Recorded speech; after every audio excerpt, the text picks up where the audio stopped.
Andersen's Fairy Tales by Hans Christian Andersen. The Dream of Little Tuk. Ah, yes, that was Little Tuk. In reality, his name was not Tuk, but that was what he called himself before he could speak plain. He meant it for Charles, and it is all well enough if one does but know it. He had now to take care of his little sister Augusta, who was much younger than himself, and he was, besides, to learn his lesson at the same time. But these two things would not do together at all. There sat the poor little fellow, with his sister on his lap, and he sang to her all the songs he knew, and he glanced the while from time to time into the geography book that lay open before him. By the next morning he was to have learnt all the towns in Zealand by heart, and to know about them all that is possible to be known. His mother now came home, for she had been out, and took little Augusta on her arm. Tuk ran quickly to the window and read so eagerly that he pretty nearly read his eyes out, for it got darker and darker. But his mother had no money to buy a candle. "There goes the old washerwoman over the way," said his mother, as she looked out of the window. "The poor woman can hardly drag herself along, and she must now drag the pail home from the fountain. Be a good boy, Tucky, and run across and help the old woman, won't you?" So Tuk ran over quickly and helped her. But when he came back again into the room, it was quite dark, and as to a light, there was no thought of such a thing. He was now to go to bed. That was an old turn-up bedstead. In it he lay and thought about his geography lesson, and of Zealand, and of all that his master had told him. He ought, to be sure, to have read over his lesson again, but that, you know, he could not do.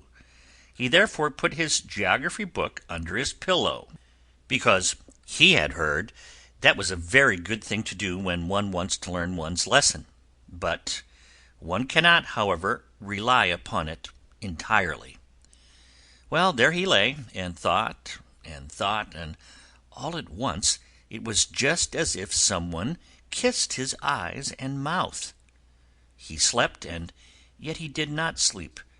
It was as though the old washerwoman gazed on him with her mild eyes and said, "It were a great sin if you were not to know your lesson tomorrow morning. You have aided me, I therefore will now help you, and the loving God will do so at all times." And all of a sudden the book under Tuk's pillow began scraping and scratching. "Kee-keri-kee, cluck-cluck-cluck." That was an old hen. That was an old hen who came creeping along, and she was from Chioggia. "I am a Chioggia hen," said she, and then she related how many inhabitants there were there, and about the battle that had taken place, and which, after all, was hardly worth talking about.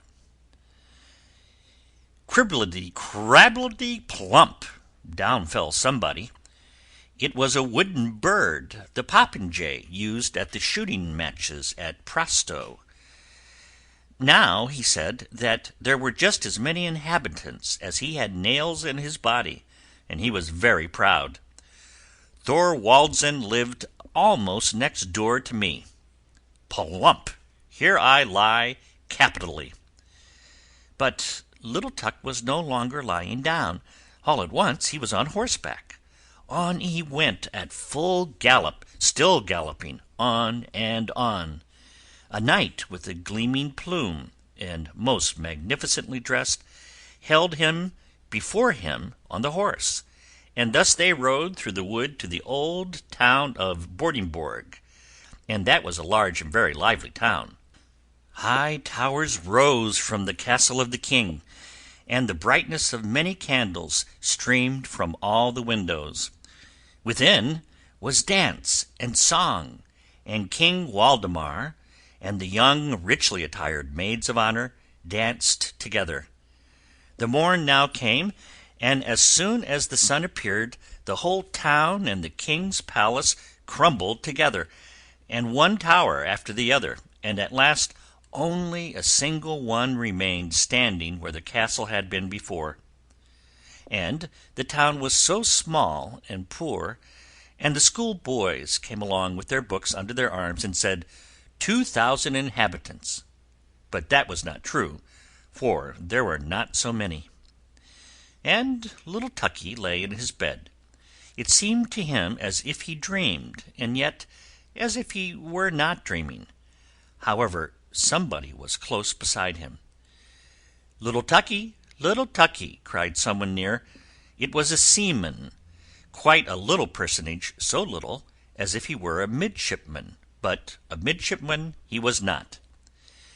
Many remembrances from Corsor. That is a town that is just rising into importance, a lively town that has steamboats and stage-coaches. Formerly people called it ugly, but that is no longer true. "I lie on the sea," said Corsor. "I have high roads and gardens, and I have given birth to a poet who was witty and amusing, which all poets are not.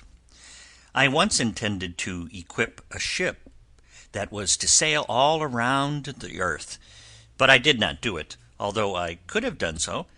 And then, too, I smell so deliciously, for close before the gate bloom the most beautiful roses."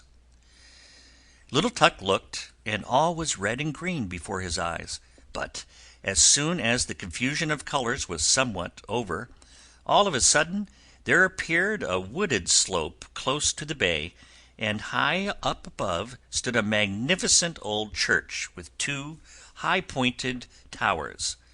From out the hillside spouted fountains in thick streams of water, so that there was a continual splashing, and close beside them sat an old king with a golden crown upon his white head.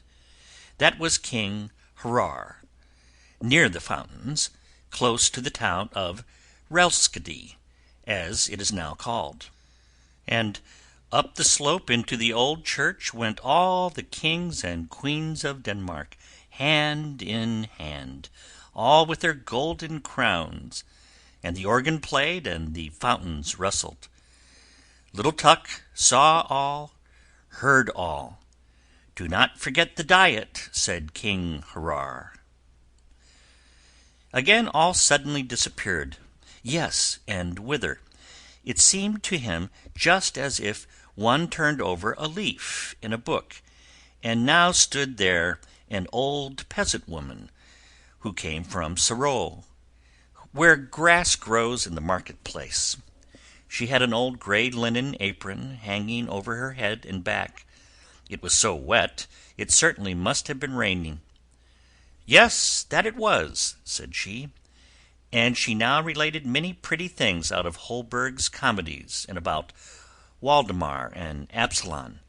But all at once she cowered together, and her head began shaking backwards and forwards, and she looked as if she were going to make a spring. "Croak, croak," said she. "It is wet, it is wet. There is such a pleasant death-like stillness in Sorbe." She was now suddenly a frog, croak, and now she was an old woman. "One must dress according to the weather," said she.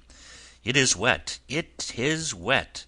My town is just like a bottle, and one gets in by the neck, and by the neck one must get out again. In former times I had the finest fish, and now I have fresh rosy-cheeked boys at the bottom of the bottle, who learn wisdom, Hebrew, Greek, croak." When she spoke it sounded just like the noise of frogs, or as if one walked with boots over a moor. Always the same tone, so uniform and so tiring that little Tuck fell into a good sound sleep, which, by the by, could not do him any harm. But even in this sleep there came a dream, or whatever else it was, his little sister Augusta. She with the blue eyes and the fair curling hair was suddenly a tall, beautiful girl, and without having wings was yet able to fly. And she now flew over Zealand, over the green woods and the blue lakes. "Do you hear the cock crow, Tucky? Cock-a-doodle-doo! The cocks are flying up from Kjöge. You will have a farmyard so large, oh, so very large, you will suffer neither hunger nor thirst. You will get on in the world. You will be a rich and happy man. Your house will exalt itself like King Waldemar's tower, and will be richly decorated with marble statues, like that at Presto. You understand what I mean. Your name shall circulate with renown all round the earth, like unto the ship that was to have sailed from Corsica and in Roeskilde. Do not forget the diet," said King Hroar. "Then you will speak well and wisely, little Tucky, and when at last you sink into your grave, you shall sleep as quietly—" "As if I lay in Soroy," said Tuck, awaking. It was bright day, and he was now quite unable to call to mind his dream. That, however, was not at all necessary, for one may not know what the future will bring. And out of bed he jumped, and read in his book, and now all at once he knew his whole lesson. And the old washerwoman popped her head in at the door, nodded to him friendly, and said, "Thanks, many thanks, my good child, for your help. May the good ever-loving God fulfill your loveliest dream." Little Tucky did not know at all what he had dreamed, but the loving God knew it. End of the Dream of Little Tuk.